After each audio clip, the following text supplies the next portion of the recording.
Hello, everybody. Welcome to this afternoon's coffee chat. I'm excited to be here with you all. We have two very special guests for you here today. Well, they're always special, but today we're going to be talking about advice for young authors. It's important to remember that anyone can write a book.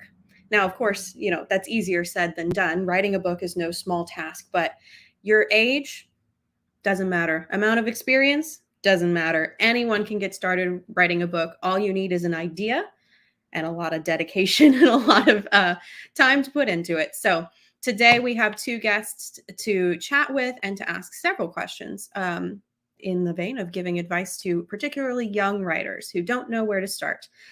So without further ado, let's bring them out. Hi. Hello. Hi.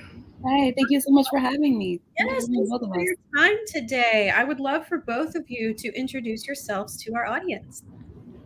Yeah, Emma, if you'd like to go first, or Sure. I'm recovering from a cold, so I'm sorry my voice is going to go in and out. Hi, everybody. My name is Emma, and I started in the last year's cohort, so my book was actually just published, and I wrote a memoir. Thank you, Mackenzie, called Things My Therapist Doesn't Want Me to Say, 10 Years Post Heart Transplant. So given the title, it was a really, really personal experience and healing journey. So I'm really excited to be here. And thank you again, Mackenzie, for having me. Yeah, thanks for being here. Hi, everybody. My name is Sally, and I started in the cohort, I believe it was during spring. So my book was published in December 2021. My book is The Doctor. It's called The Doctor.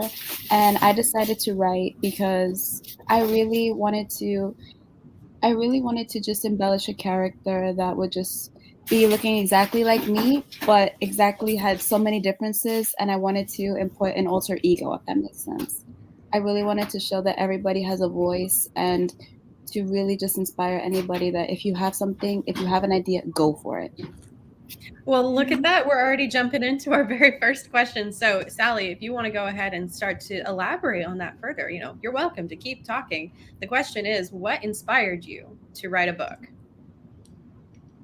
So I can go first if you like, Emma. Yeah, go for it. Thank you. So what really first inspired me to write a book was this is really personal to talk about, but I really wanted to be open about it. I went through bullying as a kid when I was in middle school and through elementary school.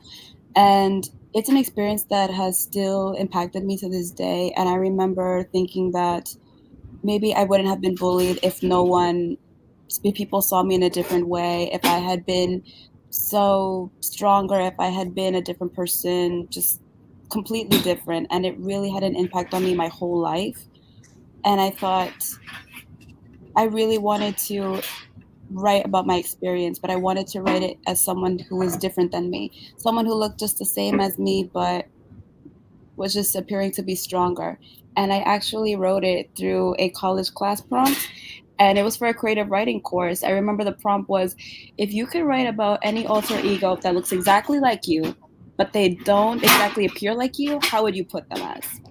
And I just got so inspired that I ended up writing more than 50 pages to a 3-page assignment, and my professor started saying, Sally, this is a book now. You're giving me over 50 pages. This is a book.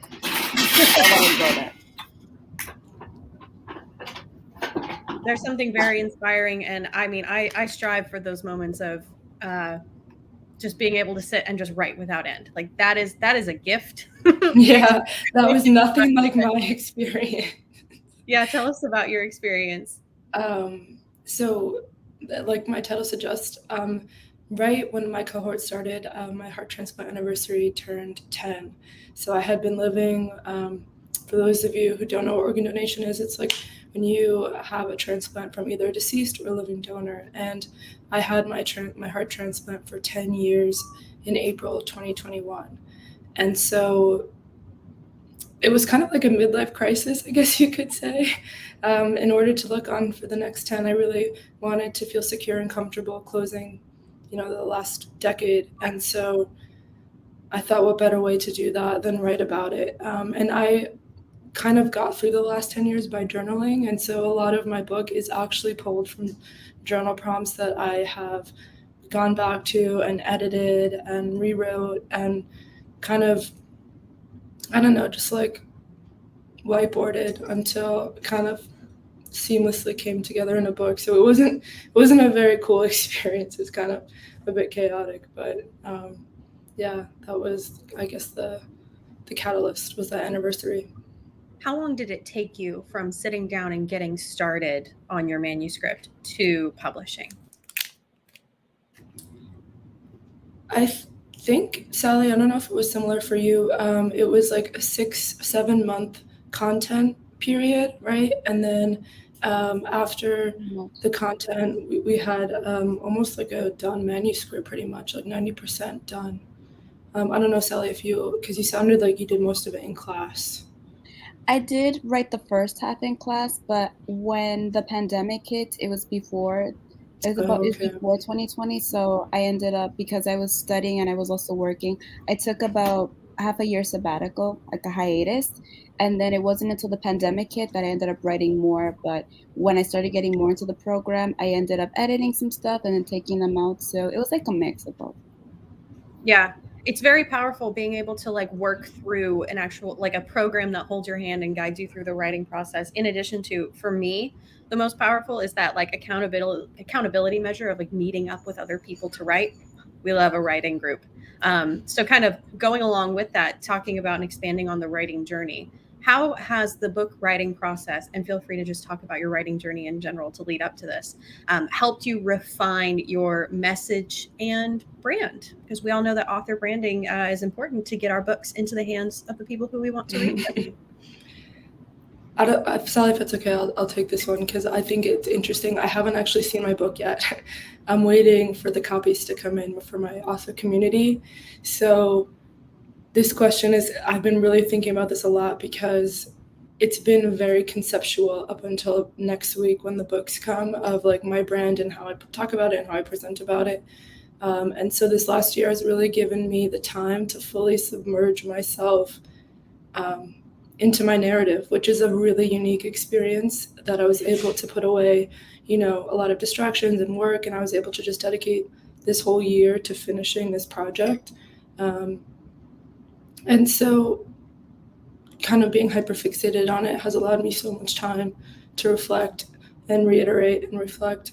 And so I think it'll be interesting when I actually see my book, how much that changes and if I'm still, this introspective about it. But it probably is different for you because your book came out, you said, last year, right? So thank you so much for sharing that beautiful message, Emma. That's just really beautiful. I think for me, the process went a little different, the book writing process, since I did start writing it for a class at first.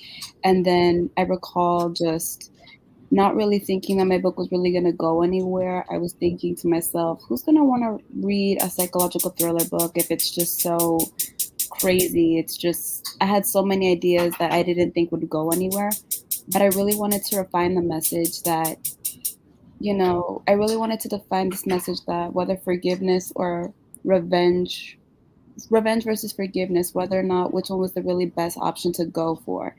And I felt like for me, at first, I was writing it to really get out all of my frustration, to talk about my experiences with anxiety, overcoming depression. And I thought, it's just going to be a simple book to write and that's it. I didn't think my character was going to relate to me at all. I thought it was just going to be just a simple book. But I remember feeling, just as much as I was getting into it, I was starting to realize my character was helping me heal. My character was exactly like me. And the book writing process in general just helped me realize just how much I love to write, how much inspiration, creativity, and imagination just can come out of it. Whether you're writing a memoir, whether you're writing a fiction book, it's just so beautiful to see how many words come out of you and how beautiful it is to just, you're thinking to yourself when you see it, this is your book and this is your baby. I love that. Yeah, totally. Well, so now if we're thinking a little more future forward, we've got a follow-up question from Kyra in the wings here. How has this experience shaped what you imagine for your future career? Sally, you want to take that one? Yeah, sure. So I think for me, the way that writing has helped shape my future career, and please correct me if I'm not answering the question fully, but I think for me, I've always wanted to be a writer. So I've always said my whole life I plan to be a self-published author. I want to be a writer regardless. So I think for me, writing this first book has just given me the more further push to want to write more books in the future. And I think for me, whether it be just writing a memoir or writing an article, I know that writing is the path that I want to take for my future, for my life. Yeah. And I also have a blog and a podcast that I'm also working on where I do a whole bunch of writing. So I feel like for me, this first book is just the gateway for me to want to write more, if that makes sense. If you want to be a writer, you got to start somewhere. Yeah. And if you want to publish a book, we live in a very fortunate time that we can just publish a book. Like if you want to publish a book, you can. Like that's the beautiful thing about self-publishing. So to young authors, you got to start somewhere, and why not now? Yeah, the only obstacle I believe is yourself. And I think that thanks to the world that we live in now with technology, it is so easy to put your dreams out there. And even if you don't want to be a writer, go for it. Go for anything you set your mind to. Yeah, if you just want to, writing a book and publishing it does make you an author, but you don't have to keep being one if you don't want to. What are your thoughts, Emma? I was just laughing before because everyone says there's going to be a simple book, right? It's just, you're just writing, a chapter. You're just writing a scene. You're writing a paper pretty much. And so I think I thought the same thing, that I would just kind of coast through this and not really think anything of it, which is the farthest thing from the truth. I think I'm still figuring it out, honestly. I think this book was a really great kind of gateway. I graduated college in 2021, so this is my first year like trying out real life and adulting. So that's been pretty scary, but I think having this book has really kept me grounded and feel proud for something, even if what I'm doing is not what everybody else is doing, and it's not like a linear like career path or a linear line to success, because right now I'm not really sure. I'm kind of open to all possibilities of what this is going to lead to. And you don't have to answer to anybody. And if they want a simple answer, too bad. And your response to this question, when you were talking about like segmenting and piecemealing, and you thought it was going to be the simple one-shot thing. Great follow-up question here. Do you think younger writers experience unique challenges in approaching? Absolutely. There has never been more distraction in our entire lives. Like, I thought I was a procrastinator, and then my editor taught me something called procrastination writing. And I have never turned out my best work 3 hours before a deadline, 2 hour, half hour before a meeting, 20 minutes before your manuscript is due, adding another chapter. So, you just learn how to make it work. And so I think what the great thing about New Degree Press is that it says it's community funded. You have so many people invested in your success and in your journey. So at some points when I felt like I couldn't finish for me, I'm finishing for my community. I'm finishing for all these people who I want to, use my book as a platform to raise their voice and bring awareness to organ donation. So even with all the distraction, I think you have to take accountability and find whatever is going to help you keep pushing forward.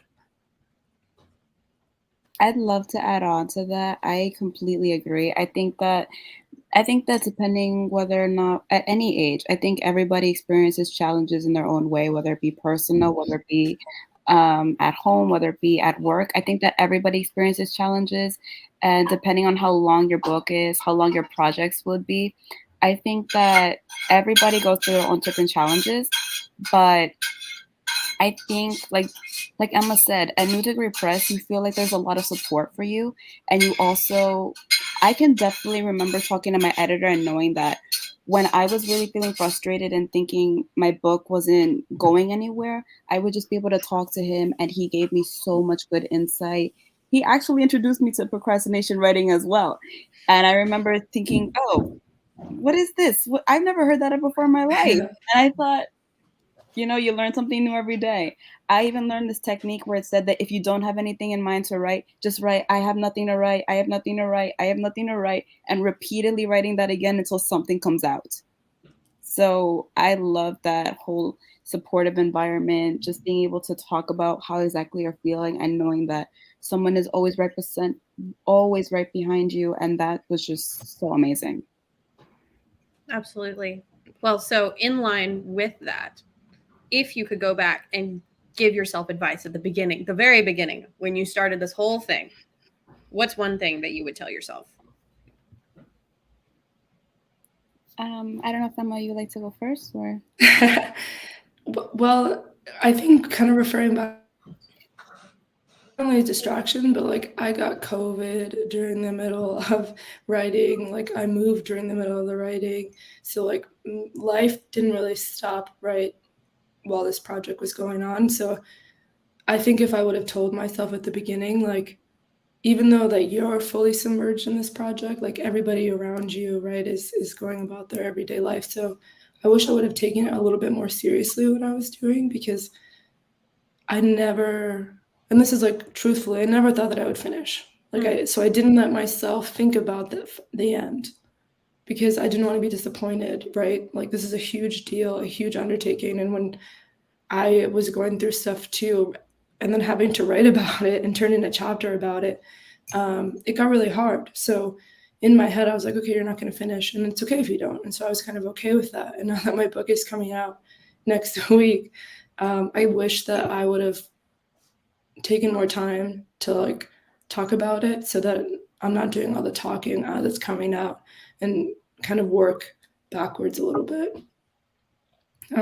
But anyway, like as long as you finish, I don't really think there's like a right or wrong way. Yeah, there's no right or wrong amount of time either. Right. Especially with, memoirs too, and any type of writing project. Yeah. I think for me, I would say something to the effect of like, don't try to do this alone, because you're only going to make yourself more frustrated. And like, that's the same with almost any creative thing that I try to learn. I almost always end up doing better and sticking with it if I ask someone else for help or advice. And so kind of for me, I love writing with writing communities, just like you were saying, Sally, like engaging with others, other people holding you accountable, having a safe space to talk about how you're feeling and how the writing process is going, and knowing that there's other people with you, same storm, different ship, right? Where do you enjoy engaging with the writing community most? I would definitely say, if I can answer that question Yeah, first. yeah, absolutely. I would definitely say I really enjoy with Quip, as you know, that we all communicate on Quip, but I would also say just with my family. I love engaging with my family, especially when it comes to my book. I have a few cousins that were so inspired to write a book after I published mine that I love to be able to talk to them, and they will sometimes even like give me some ideas. They will send me emails about over a 12-page long manuscript, and they will say, how do we improve this? How do we get that? How do we improve this? How do I improvise that? And I love that. I feel like that's my own writing community based in family. And speaking as part to that last question, the advice I would give myself and the advice I give to my cousins is, if you have something to say, say it. And if you can't, and if you don't feel like you can say it, write it down. And don't give up on your dreams. And I always find myself talking to my cousins about, if I like this idea, if you feel like your character should have more of a bite when they talk, if you feel like they should have more of an attitude, write that down. I love just being able to talk about it with my family. Prior to me publishing a book, no one in my family ever thought that that was a thing possible. My cousins all wanted to write, but they weren't sure where to go. So I love being able to be that little like mini teacher, if you think about it. And I just find it so funny to think, okay, you guys want to go for it? Go for it. And we're just like, we literally will have like Zoom discussions about so many things about their one book. And it's like, oh, just submit it. I told them to submit it anyway. They're a little shy, but I just find it so interesting that I'm telling them, don't give up on your dreams, don't give up. And they're just so excited to write. And I love that. That's my engagement community, I will say. That's so special. That's so wonderful. Thank you. That's hard to follow up. No, go for it. I honestly, I would consider my community anybody who like wants to talk, honestly, whether it's about my book or just like something that they're going through. I thought like was very rigid in like the writing community, right? Like writing community only exists on Quip, and like my editors and my classmates. And once I kind of reframed that idea that community is really anyone who'd be interested in having a conversation, I would just say like my connections deepened and got a lot better, and a lot of people like came forward, and just like you were saying, started talking about ideas that they had or like journeys that they had that they've been afraid to talk about, but then once they see that you're doing it, they're like, oh, maybe I can too. And so that's just been like, I don't know, in all different like friends, family, colleagues. Like it's not just people in our cohort that we've met throughout the writing journey. It's really just, I don't know, anyone who wants to have a conversation. Absolutely. Well, so with all that, you've been giving very thoughtful advice to our young writers today. And I do want to leave the opportunity for like before we close everything out, and those who are watching, you're welcome to ask questions in the comments. So I would encourage you to start typing those out now as our guests answer, if they have any final words of wisdom that they would like to share. Sally, what are you thinking? That's a really great question. I think for me, the final words of wisdom I will say is that this is actually something that I can very relate to, but if anyone is out there and you have an idea to write something and you're told by people, whether it be your friends, family, or just anybody in general, and they're telling you you're not going to make it as a writer, or they're telling you don't do self-publishing or don't go with New Degree Press, if you're hearing things like that, because when I was first writing my book, I was told constantly that my book wasn't going to go anywhere by people who I thought were friends. And I was being told so many things that self-publishing wasn't the way to go, that my book wasn't going to stand out, don't go with New Degree Press. I was hearing so much negativity and I let it get to me. So I would say my final words of wisdom are, if somebody is telling you you can't or you shouldn't or you will not, just remember that that person is not supporting you. They are obviously not going for your journey. That is 100% your decision. Try not to let people's words or negativity affect everything that you believe in. If you know that you want to be an author, if you know that you want to be an accountant or something like that, anybody can say whatever they want, but as long as you know what you feel is your passion, go for it. And I would definitely say people can say whatever. It will go in one ear and it will go out the other. Oh, and that negativity will absolutely. They're not the writers. I am. Yeah, that negativity will absolutely drain any creative energy that all the time. I heard it. Those people are what my mom would call a crab in your bucket. And you know what you do with those? You just reach in and you send them, be gone. Mackenzie, it sounds like you have a lot of experience with channeling the outside noise, letting go. I love that phrase. I never heard it. A crab in a bucket. I will throw it in the water, but yeah, you're going back in the ocean. Crabs out of your bucket. They don't even deserve the water. They don't. What do you think, Emma? I would just say take care of yourself. Like that email will be there on Monday. Yes. That meeting will be there on Monday. Those words will be there on Monday. And just holding, like if you're not taking care of yourself, you can't do your best work. As I am sitting here with a low voice and getting over a cold, take care of yourself. You're out here doing your best. You are doing great. You are doing amazing. Thank you. We do have one question from our audience, so we're going to toss it up on the screen here. Barbara wants to know, question for both of you. What do you hope people come away with reading your books? Sally, take it away. I really appreciate that, Barbara. So I think one thing that I would really hope that people come to take away from reading my book is, but this is the first of many, there's going to be plenty more, but I will say, I think that you don't have to pretend to be somebody else. All you have to be is just yourself. And I think I'm holding on to that, especially because in my book, I felt like I had to portray myself as somebody who was stronger, who was tougher, who completely ignored anybody's negativity, which I didn't feel like I was at all at first. But I think just always be yourself. Don't feel like you have to impress anybody. Don't feel like to get people to like you, you have to say and do this. If people are telling you something and you feel like it's not right, then go trust your gut. I will always say trust your instinct. And in the end, my character actually realizes that in the end, she was always perfectly fine being herself. Yes, life gives you so many obstacles and so many twists and turns, but it doesn't have to make or break who you are. Your past is your past, but your future is something that can be so beautiful. And whoever you are, it's always special and it's always beautiful. Always listen to your gut. Yeah. Emma, take it away.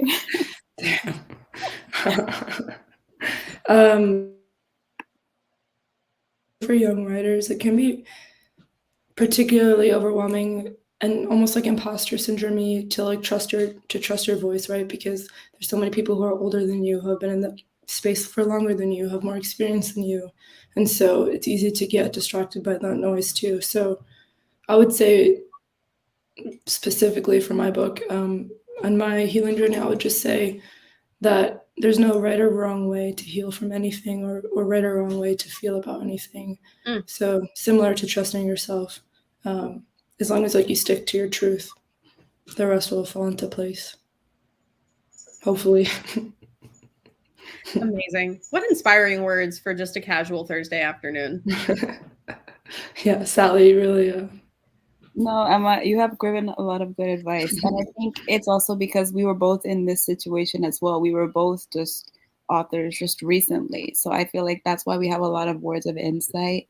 And honestly, I'd met Emma prior in Quip, and when I was looking at her book, I was just like, wow, I wanted to read it now. Thank you, Sally. Well, my last I question really appreciate for it. you is, where can authors find you? If they would like to connect with you, where is the best place to do that? So if you would like to connect with me, I am on Instagram at MalteseFalcon210, as well as Facebook. And I also have a blog called Detective Writer. It's literally just detectivewriter.com, as well as my podcast. Snapchat, MalteseFalcon210, and I can definitely just double check on that. On TikTok, I'm also Detective Writer. And I believe on Twitter, I'm Detective Clue. Dope. I wanted to write down the Detective Writer. It's so cool. Go for it. EmmaRothman.com is probably the best place, and then on Amazon too is probably the best place, right, to buy our books, for the ebook and the physical copy as well. Wonderful. Yes. Well, I want to thank you both again for your time today. It was a pleasure. Thank you so much, Mackenzie. Thank you so much for having us. Yeah. It's been so great. And just a heads up, if anybody would like to find the doctor, all you could need to do is just type up my name and just type up the doctor right next to it, and you'll see it pop up. Cheers. Thank you. Perfect. Yeah. All right. Take care. Bye, everybody. Thank you so much. Wonderful, wonderful, wonderful. That was very inspiring, and I hope that young writers in the audience thought it was inspiring as well. Another great coffee chat in the books. Stay tuned. We've got more coming. In the meantime, if you have an idea for a topic or a particular person you would like for us to speak to, or maybe you are that person that wants to be on the coffee chats, we would love to have you. So please feel free to reach out to us in the comments, here, there, everywhere. Reach out to us at the Instagrams below. Any of the links, we're very reachable. So until next time, it's been a pleasure chatting with you all.